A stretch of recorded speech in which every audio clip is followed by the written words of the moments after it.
There's a song playing right now, not in the room, in your head. Maybe it's the one you just read about. Maybe it's an old jingle. Maybe it's a chorus you haven't heard in years and never even liked. You didn't choose it, you can't turn it off.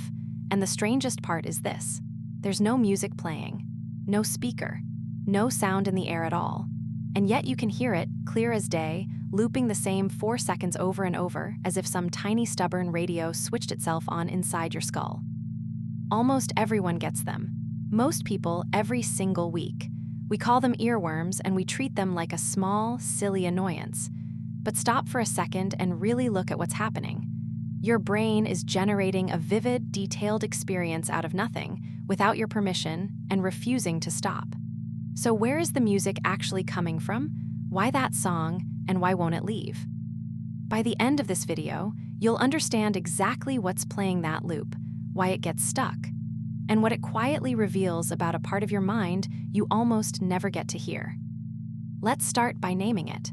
The word earworm is a translation of the German ohrwurm, the picture of a little worm burrowing its way into your ear and settling in.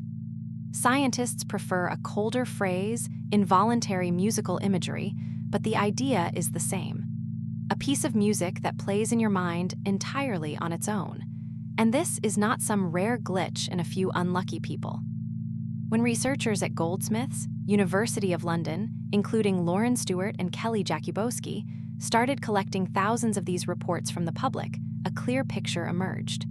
Around 90% of people get earworms at least once a week. For many, it's every single day. So this is one of the most common experiences a human mind can have, and almost no one ever stops to ask how it works. Here's the first clue. The songs that get stuck are almost never random. They tend to be recent, something you heard today, or songs tied to a memory, or a tune triggered by a single word someone said. The music is being pulled from your memory by something. But to understand why one song hooks in and loops, we first have to find the part of you that's actually doing the playing. The player has a name.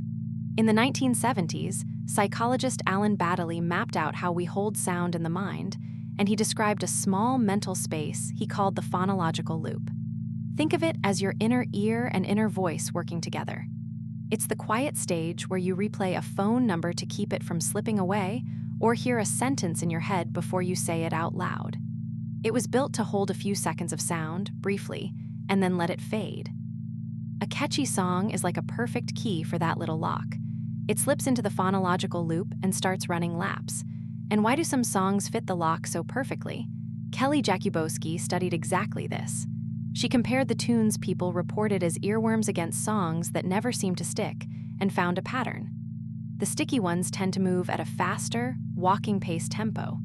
They have a simple, easy melodic shape that rises and falls in a way your mind can predict.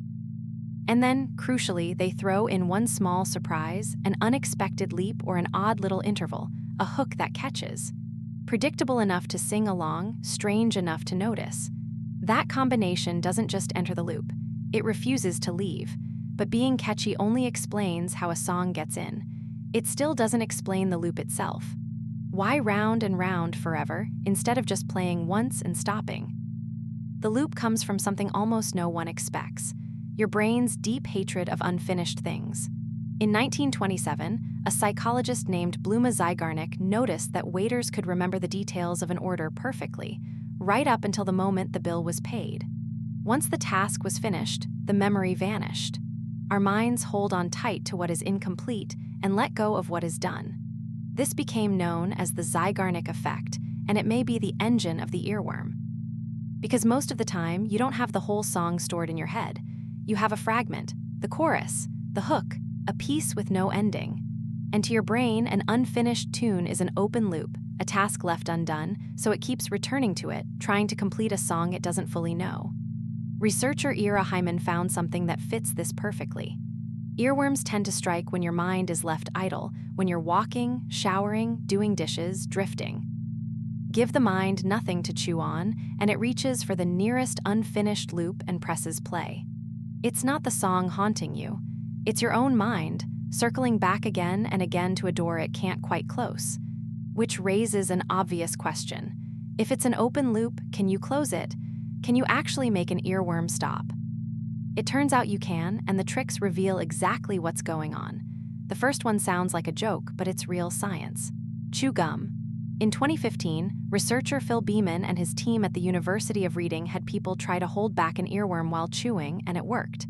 The chewing quietly occupies the same inner voice machinery the song was using to sing to you. Jaw busy, the loop goes quiet. The second trick is the opposite of what you'd guess. Don't run from the song, finish it. Listen to the whole thing, all the way to the final note, and you hand your brain the ending it was missing. The open loop closes and the itch fades. And the third works by gentle distraction. Solving a puzzle, reading, a good conversation, anything that needs just enough of your mind to crowd the song out, but not so much that you give up and drift back. Look at what these 3 fixes have in common. Every one of them is about the same small stage in your mind, the loop that holds sound. Occupy it, complete it, or fill it. The earworm was never really about the song at all. It was about a space inside you that is almost never truly empty, and that points to something much larger than a stuck tune. Here's the part that stays with you. The earworm is not the exception, it's a leak. Think about why it feels so surprising that a song can play with no music in the room. It surprises you because you imagine your mind, underneath, as quiet.